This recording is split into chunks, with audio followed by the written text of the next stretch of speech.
இன்றே டவுன்லோட் செய்து உங்கள் ஃபேவரட் ஷோக்களை என்ஜாய் பண்ணுங்க. இத்தனை வருஷத்துக்கு அப்புறம் உன் அம்மாவை பத்தி தப்பான நியூஸ் வந்ததை பார்த்த உடனே நான் செத்தே போயிட்டேன்டா. நானும் முடிஞ்ச வரைக்கும் கண்ட்ரோல் பண்ணி தான் பார்த்தேன். வெளியே போனாலே எல்லாரும் என்கிட்ட நல்லா பேசுற மாதிரி அந்த விஷயத்தை தான் குத்தி குத்தி காட்டி பேசுறாங்க.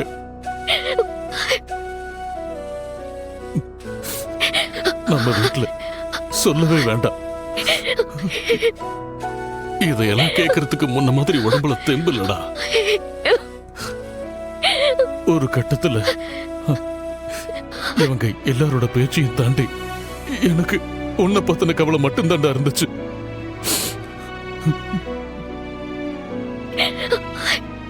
இந்த விஷயத்தை நீ எப்படி ஃபேஸ் பண்ணுவ,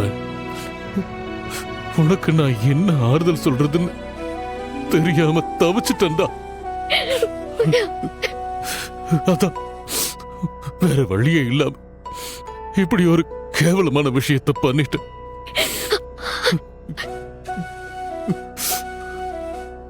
அயலி. ஆனா இப்ப எனக்கு அந்த கவலை கொஞ்சம் கூட தெரியலடா. அதுக்கு மாறா எந்த ஊரு உன் அம்மாவை தப்பு தப்பா பேசுதோ அதே ஊரு அர்ச்சனாவை நினைச்சு சாமியா கும்பிடணும். ஆமாண்டா, அவ மேல எந்த தப்பும் இல்லைன்னு இந்த ஊர் முன்னாடி நீதாண்டா நிரூபிக்கணும். இந்த எத்தனை வருஷ காலத்துல என் குடும்பத்துக்காக நான் எதையுமே பெருசா எடுத்துக்காம உன்னையும் கஷ்டப்படுத்திட்டு எப்படியோ வாழ்ந்துட்ட அயலை. ஆனா இப்ப சொல்றேன்டா, இனிமே எனக்கு என் பொண்ணோட வாழ்க்கை தான் முக்கியம். என் பொண்ணோட எதிர்காலம் தாண்டா ரொம்ப முக்கியம்.